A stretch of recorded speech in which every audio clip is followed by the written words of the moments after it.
হযরত ওমর রাদিয়াল্লাহু তাআলা আনহু কিতাবের মধ্যে আছে, উনি চোখের পানি ফেলে বললেন আব্দুল্লাহ ইবনে আব্বাসকে, শোনো, আমি আল্লাহ তাআলার কাছে এতটুকু আশা করি শুধু যে আল্লাহ আমার জীবনের যা নেকি আর আমার জীবনের যা গুনাহ, কমপক্ষে আমার নেকিগুলো যেন আমার গুনার মোকাবেলায় বরাবর হয়।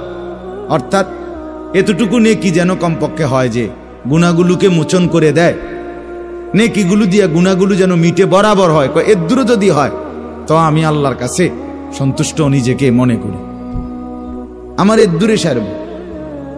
অর্থাৎ নিজের এই বিপুল পরিমাণ নেক আমলকে কিছুই মনে করেন, সামান্য। তা আমাদের পুঁজি কোথায়? আমাদের এই শুক্রবারের শুধু সপ্তাহে একদিনের জুমার নামাজ, এটাই আমাদেরকে জান্নাত এনে দিবে, ঠিক না? হ্যাঁ, মাঝে মধ্যে গরিব দুঃখীকে 2 টাকা 5 টাকা দিলে এতে আমাদের বেহেশত চলে আসবে, ঠিক না?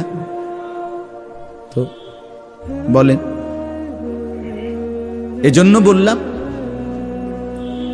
আমরা প্রত্যেকে আন্তরিকতা নিয়ে ভেতরে যারা মনোযোগ দিয়ে শুনেন, দেখবেন আমার আপনার ভেতরে যদি অনুভূতি তৈরি হয়, ভাবনা তৈরি হয়, ফিকির আসে, লাভ।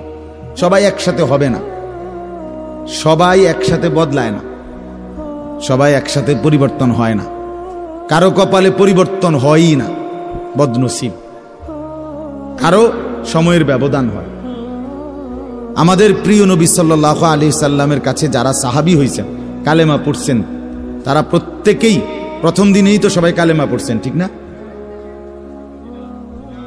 বুঝেন নাই কথা?